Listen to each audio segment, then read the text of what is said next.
ಕೊಡವೂರು ಮಹತೋಬರ ಶ್ರೀ ಶಂಕರನಾರಾಯಣ ದೇವಸ್ಥಾನದಲ್ಲಿ ಲೋಕ ಕಲ್ಯಾಣಾರ್ಥ ಆಯೋಜಿಸಿರುವ ಮಹಾರುದ್ರಯಾಗದ ಅಂಗವಾಗಿ ಶುಕ್ರವಾರ ಬೆಳಗಿನಿಂದ ರುದ್ರಜಪ ಉಗ್ರಾಣ ಮುಹೂರ್ತ ಸಹಿತ ವಿವಿಧ ಧಾರ್ಮಿಕ ಕಾರ್ಯಕ್ರಮಗಳು ಜರುಗಿದವು.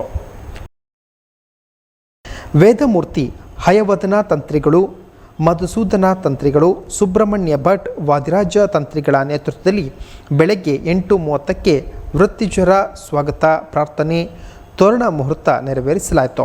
ನಂತರ ಉಗ್ರಾಣ ಮುಹೂರ್ತ, ಅರಣಿಮಥನ, ಅಗ್ನಿಜನನ, ಬ್ರಹ್ಮಕೂರ್ಚ ಹೋಮ ನೆರವೇರಿತು.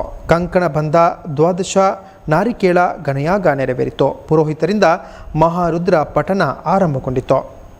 ಕಾರ್ಯಕ್ರಮದಲ್ಲಿ ಮಹಾರುದ್ರಯಾಗ ಸಮಿತಿಯ ಕಾರ್ಯಾಧ್ಯಕ್ಷ ಪ್ರಸಾದರಾಜ್ ಕಾಂಚನ್, ಕೊಡವೂರು ಶಂಕರನಾರಾಯಣ ದೇವಸ್ಥಾನದ ಅಧ್ಯಕ್ಷರಾದ ಪ್ರಕಾಶ್ ಜಿ ಕೊಡವೂರು, ಮಹಾರುದ್ರಯಾಗ ಸಮಿತಿಯ ಪ್ರಧಾನ ಸಂಚಾಲಕ ತಾರನಾಥ ಪೂಜಾರಿ, ಸಂಚಾಲಕರಾದ ನಂದಕಿಶೋರ್ ಕೆಮ್ಮಣ್ಣು, ರಮೇಶ್ ತಿಂಗಳಯ್ಯ ಮೊದಲಾದ ಗಣ್ಯರು ಭಾಗವಹಿಸಿದರು.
ಮಹಾರುದ್ರಯಾಗದ ಪೂರ್ಣಾಹುತಿಯಾದ ಬಳಿಕ ಎಲ್ಲ ಸಂಕಲ್ಪ ಮಾಡಿದವರಿಗೂ ಕೂಡ ರಕ್ಷೆ, ದೇವರ ಅನುಗ್ರಹದಿಂದ ಕೂಡಿಕೊಂಡಿರುವಂತಹ ಒಂದು ರಕ್ಷೆ, ಕೈಗೆ ನಾವು ಕಟ್ಟಿಕೊಳ್ತೇವಲ್ಲ ಅಂತಹ ಒಂದು ರಕ್ಷೆಯನ್ನು ಕೊಡಬೇಕು ಅಂತ ವ್ಯವಸ್ಥಾಪಕರು